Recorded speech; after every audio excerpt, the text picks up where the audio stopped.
Ողջունում եմ բոլորիդ հարգելիներս, այսօր կներկայացնեմ բալի մուրաբայի պատրաստման եղանակը և բաղադրատոմսը։ Նախքան հաղորդումս սկսելը շնորհակալություն եմ հայտնում բոլորից, ովքեր հետևում են իմ հաղորդումներին։ Ուզում եմ հիշեցնել, որ ցանկալի է բաժանորդագրվեք, գրեք մեկնաբանություններ և տարածեք ձեր մտերիմների շրջանում, որպեսզի նրանք նույնպես օգտվեն մեր հաղորդումներից։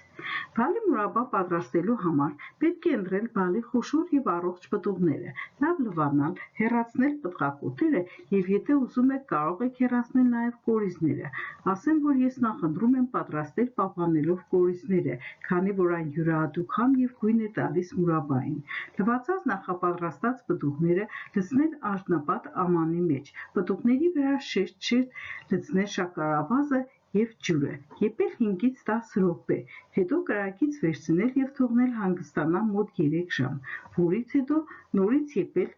մոտ 20 րոպե և թողնել հանգստանա ևս 2 ժամ, հետո եփել մինչև պատրաստ լինելը։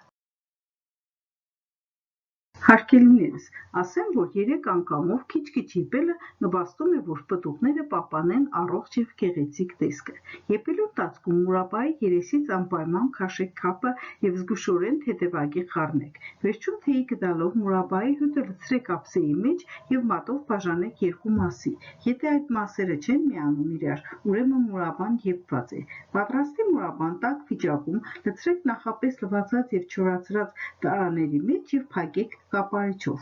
1 կգ բալի մուրաբա պատրաստելու համար անհրաժեշտ է 1.1 կգ շաքարավազ և կես բաժակ ջուր։ Այս մուրաբան կարող եք պահել մութ տեղում ամբողջ և վայելեք ձմեռվա ցուրտ օրերին 1 բաժակ տաք թեյի հետ։ Շատ հաճելի է և առողջարար։ Առողջ եղեք, սիրելիներս։